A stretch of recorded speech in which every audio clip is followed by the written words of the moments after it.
ಇನ್ನು ಇದೇ ಹಾಲಿನ ದರ ಏರಿಕೆ ವಿಚಾರಕ್ಕೆ ವಿಪಕ್ಷ ನಾಯಕ ಅಶೋಕ್ ಕೂಡ ಕಿಡಿಕಾರಿದ್ದಾರೆ. ಚುನಾವಣೆಯ ಸೋಲಿನ ಕೋಪಕ್ಕೆ ಬೆಲೆ ಏರಿಕೆ ಪರ್ವ ಶುರುವಾಗಿದೆ ಅಂತ ಹಾಲಿನ ದರ ಏರಿಕೆ ವಿಚಾರಕ್ಕೆ ವಿಪಕ್ಷ ನಾಯಕ ಅಶೋಕ್ ಕಿಡಿಕಾರಿದ್ದಾರೆ. ಸಿಎಂ ಡಿಸಿಎಂ ಬಡವರ ರಕ್ತವನ್ನ ಸಿಗಣೆ ರೀತಿ ಹೀರ್ತಾ ಇದ್ದಾರೆ.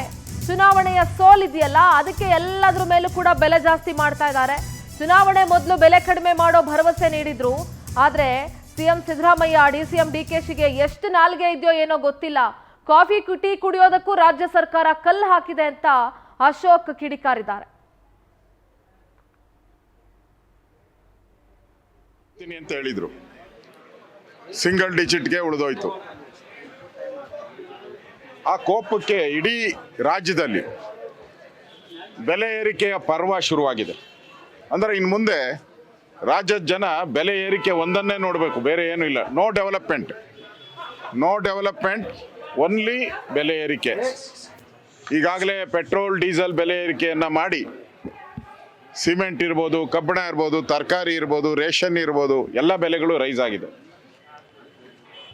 ರೈತರ ಉಳುಮೆ ಮಾಡೋಕ್ಕೂ ಬೆಲೆ ಜಾಸ್ತಿ ಆಗಿದೆ, ಟ್ರ್ಯಾಕ್ಟರ್ ಡೀಸೆಲ್ ಪೆಟ್ರೋಲ್.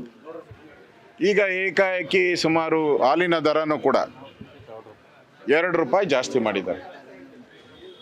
ಕಳೆದ ವರ್ಷ ಹಾಲಿನ ದರ 3 ರೂಪಾಯಿ ಜಾಸ್ತಿ ಮಾಡಿದರು. ಕಳೆದ ವರ್ಷ ಇದೇ 1 ವರ್ಷದ ಹಿಂದೆ 3 ರೂಪಾಯಿ ಜಾಸ್ತಿ ಮಾಡಿದರು. ಈಗ ಮತ್ತೆ 2 ರೂಪಾಯಿ ಜಾಸ್ತಿ ಮಾಡಿದ್ದಾರೆ. ಅಂದರೆ ಬೆಳಗ್ಗೆ ಎದ್ದು ಮಕ್ಕಳು ಹಾಲು ಕುಡಿಯೋದಕ್ಕೂ ಜಾಸ್ತಿ,